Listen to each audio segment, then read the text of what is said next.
उस्ताद Mohammad comber जो जेको उस्ताद रबिउल महीने जो शान लिखियो आहे। रबिउल महीने जे 8 ॾींहंनि जो शान लिखियो आहे, पर हर हिकु ॾींहं जो हिकिड़ो अलॻि शान लिखियो आहे। उस्ताद तो चए त रबिउल में रहबर आयो, नूर थियो निरवार आहे, घर अब्दुल्ला जे मोहम्मद आयो, कामिल कलंगीदार आहे। सूमर ॾींहुं सुहिणल आयो, मीर मके में मुरसल आयो, कुल नबियुनि जो कामिल आयो, अरशन मथां आका आयो, जेको मोहब मिठो मंठार आहे। रबिउल में रहबर आयो, नूर थियो निरवार आहे, घर अब्दुल्ला जे मोहम्मद आयो, कामिल कलंगीदार आहे।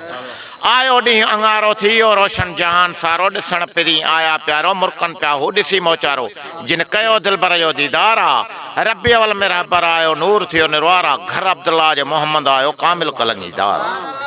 ॾींहं अरबा जे आया आसी, पुनल ॾिसण आया पियासीं, तना दर में हात आसी, आयो पाक नबी पगदार आहे। रबिउल में रहबर आयो, नूर थियो निरवार आहे, घर अब्दुल्ला जे मोहम्मद आयो, कामिल कलंगीदार आहे।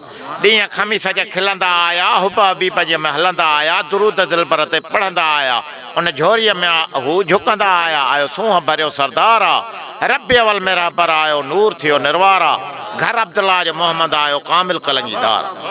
ॾींहं जुमे जे जिब्राइल आयो, खणी जोड़ो जन्नत मां आयो, पाक पिरीअ खे अथस पारायो, अदब मां अची अथस सिरड़ो झुकायो, थियो जिब्राइल जल्द में ताबेदार आहे। रबिउल में रहबर आयो, नूर थियो निरवार आहे, घर अब्दुल्ला जे मोहम्मद आयो, कामिल कलंगीदार आहे। ॾींहं छंछर जे छट झलियो, अरब सारे में हुलो हलियो, ॾिसी ॿुधी हर को खिलियो, त हबीब हलीमा खे आहे मिलियो, जंहिं ख़ुशीअ में खयो ताजदार आहे। रबिउल में रहबर आयो, नूर थियो निरवार आहे, घर अब्दुल्ला जे मोहम्मद आयो, कामिल कलंगीदार आहे।